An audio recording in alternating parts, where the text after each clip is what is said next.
বলছেন তারা সন্তুষ্ট কিনা সব মিলিয়ে জানতে চাই।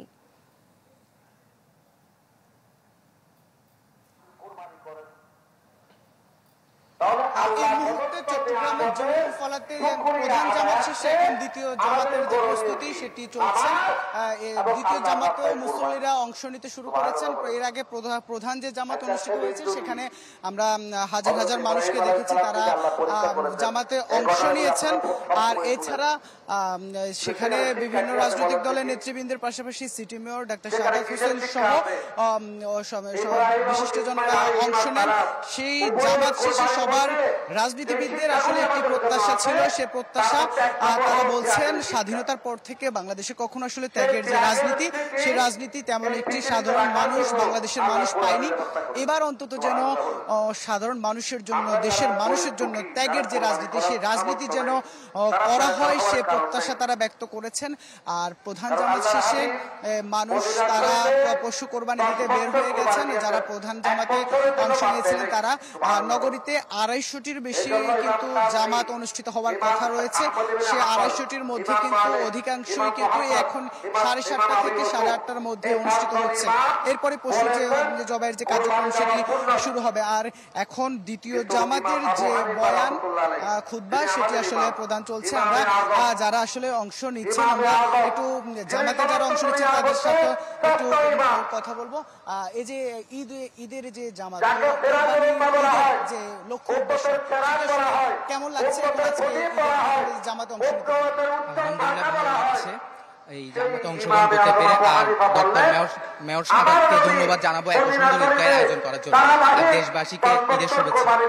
অসংখ্য ধন্যবাদ। আমরা শুনছিলাম যে এখানে যারা জামাতে অংশ নিতে এসেছেন তারা যেটি বলছেন যে এবার যে বৈষম্যহীন বাংলাদেশের একটি স্বপ্ন আসলে দেখা হয়েছিল, ঈদের যে ত্যাগের মহিমা সেটিকে ধারণ করে যেন বৈষম্যহীন বাংলাদেশ গড়তে যেন রাজনীতিবিদরা, দেশের শাসকরা, সব শ্রেণী পেশার মানুষ যেন একসাথে কাঁধে কাঁধ মিলিয়ে কাজ করতে পারেন, সে প্রত্যাশা কিন্তু আসলে সবাই জানাচ্ছেন। তবে সে প্রত্যাশা এর আগেও অনেকবার আসলে জানিয়েছেন সবাই, সেটি আসলে কতটুকু পূরণ হয় সেটি নিয়ে কিন্তু সাধারণ মানুষের মাঝে কিছুটা সংশয় রয়েছে।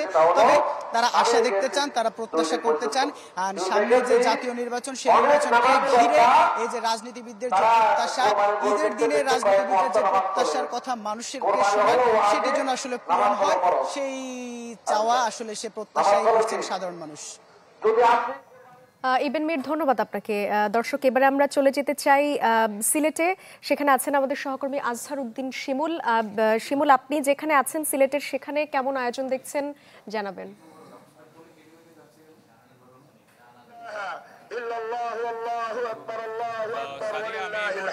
দাঁড়িয়েছি সিলেট শহরের ঐতিহ্যবাহী কেন্দ্রীয় শাহী ঈদগাহ।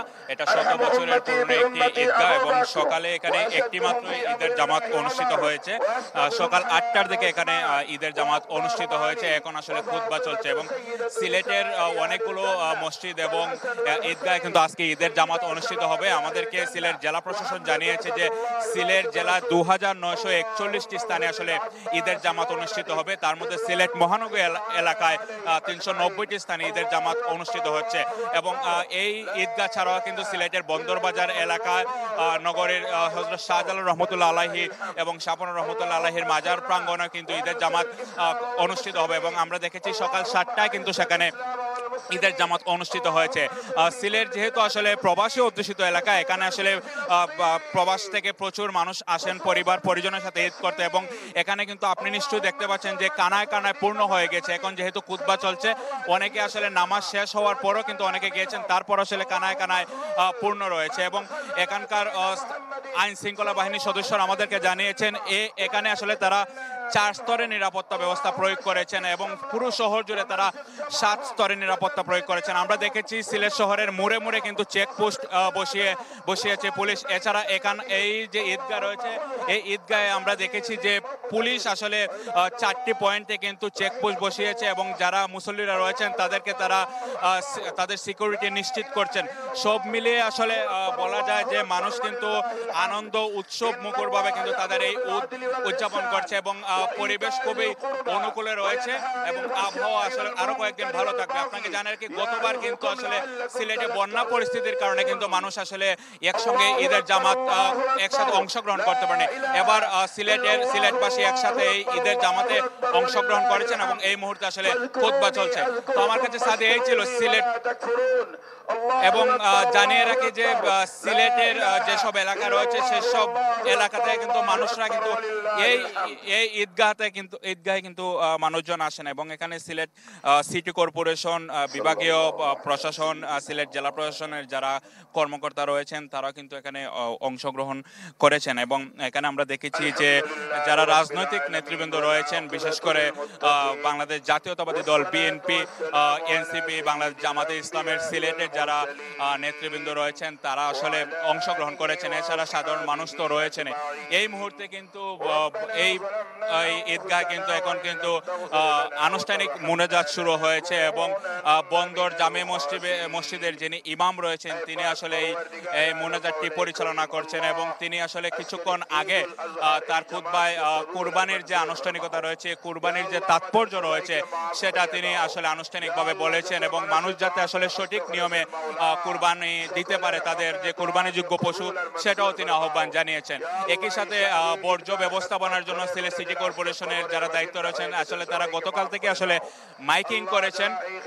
একই সাথে এখানেও কিন্তু কিছুক্ষণ আগে ঘোষণা দেওয়া হয়েছে যে আসলে যত্রতত্র আসলে বর্জ্য না ফেলে তারা বলছে নির্দিষ্ট স্থানে আসলে বর্জ্য ফেলার জন্য এবং সিলেট সিটি কর্পোরেশনের গাড়ি তা সংগ্রহ করবে। সব মিলিয়ে আসলে বলা যায় যে মানুষের মধ্যে যে একটা উৎসাহ উদ্দীপনা তা কিন্তু লক্ষণীয় এবং মানুষ কিন্তু এখন মুনাজাত চলছে। মুনাজাতে আসলে দেশবাসীর জন্য আসলে দোয়া করা হচ্ছে এবং মানুষ তাদের যারা পরিজন রয়েছেন সবার জন্য আসলে তারা দোয়া করছেন।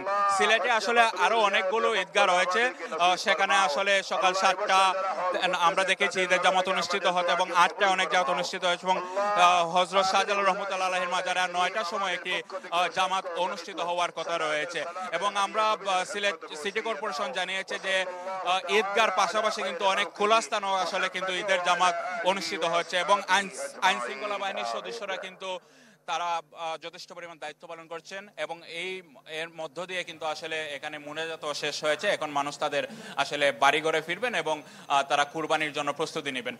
ধন্যবাদ আপনাকে। দর্শক, এবারে আমরা রাজশাহীতে এবং বরিশালে যুক্ত হব।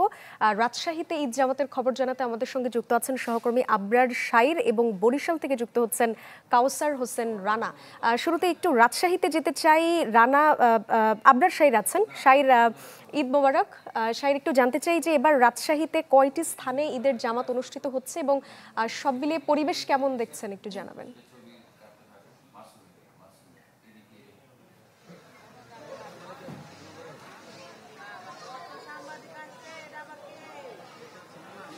ঈদের জামাত এরই মধ্যে শেষ হয়েছে প্রায় সব জায়গাতেই এবং জেলা প্রশাসনের দেওয়া তথ্য মতে ঈদের জামাত অনুষ্ঠিত হয়েছে অন্তত 135টি এই পুরো মহানগরী এবং জেলা জুড়ে এবং কিছুক্ষণ আগে কেন্দ্রীয় ঈদগাতে ঈদের নামাজ শেষে মুসল্লিরা সবাই বেরিয়ে গেছেন এবং আমরাই সবশেষে বেরিয়েছি।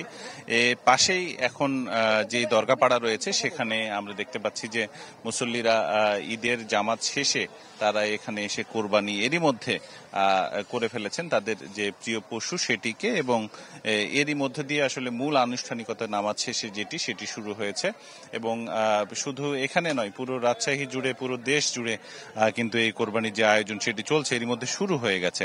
তো নামাজে মুসলিম উম্মাহ এবং দেশ ও জাতির জন্য প্রার্থনা করা হয় বিশেষভাবে যাতে বাংলাদেশ আরো সামনের দিকে এগিয়ে যায়। এছাড়া এইখানকার বিভাগীয় কমিশনার আজিম আহমেদ, যিনি সিটি কর্পোরেশনের দায়িত্বে রয়েছেন প্রশাসকের, তিনি যেটি বলেছেন যে নগর পরিচ্ছন্ন রাখতে সবাইকে তিনি সচেষ্ট হবার জন্য বলেছেন এবং তিনি জানিয়েছেন যে এবারে আসলে প্রচুর পরিমাণে লবণ বিনামূল্যে বিতরণ করা হয়েছে যারা কোরবানি করবেন বা যারা চামড়া সংরক্ষণ করবেন তাদেরকে। এর বাইরে তিনি কথা দিয়েছেন যে দুপুর 12টা থেকে এই পরিচ্ছন্ন কার্যক্রম সেটি শুরু হবে। এটি রাত 12টার মধ্যে শেষ হয়ে যাবে এবং আগামীকাল সকালে আবারও পুরো রাজশাহী নগরী পরিচ্ছন্ন ঝকঝকে তকতকে দেখা যাবে। তো মোটামুটি বলা যায় যে রাজশাহী এমনিতেই পরিচ্ছন্ন নগরী এবং এই নগরীর যে সুনাম সেটি ধরে রাখতে সবার সহযোগিতা চেয়েছেন যিনি এখন সিটি কর্পোরেশনের প্রশাসক রয়েছেন, বিভাগীয় কমিশনার। এর বাইরে আমরা দেখেছি যে গাড়িগুলো প্রস্তুত রাখা হয়েছে এবং সিটি কর্পোরেশনের পরিচ্ছন্ন কর্মী তাদের যে বিশাল বাহিনী তারাও প্রস্তুতি নিয়েছেন। হয়তোবা দুপুর 12টার মধ্যেই তারা কাজে নামবেন এবং এখান থেকে যে বর্জ্য সেটি অপসারণ করবেন। কোরবানি চলছে এবং এই আনুষ্ঠানিকতা কিন্তু প্রায় বিকেল পর্যন্ত শেষ না হওয়া পর্যন্ত ধর্মপ্রাণ আপনাকে অনেক ধন্যবাদ। এবার আমরা চলে যাব বরিশালে, সেখানে আছেন আমাদের সহকর্মী কাউসার হোসেন রানা। একটু জানতে চাই, বরিশাল ঈদের জামাত খুব সম্ভবত শেষ হয়ে গেছে, তো কেমন ছিল আয়োজন এবং লোক সমাগম কেমন ছিল সব মিলে জানাবেন।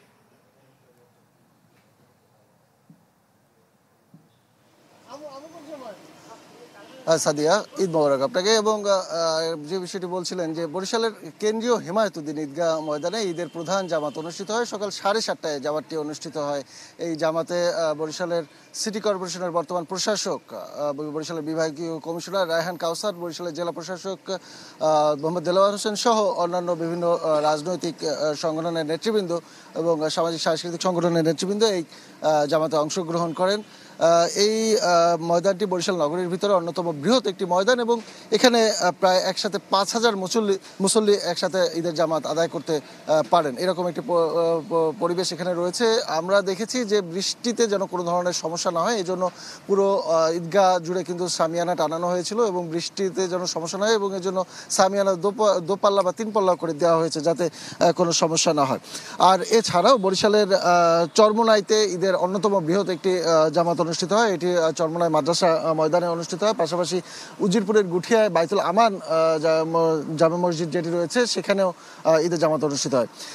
এছাড়া বরিশালের কয়েকটি মসজিদ রয়েছে, কসাই মসজিদ, বাইতুল মোকাররম, জামে ইবাদুল্লাহ মসজিদ। এই মসজিদগুলোতে 2টি করে জামাত অনুষ্ঠিত হয়েছে, একটি সকাল 7:30টায় এবং অপরটি 8টায়।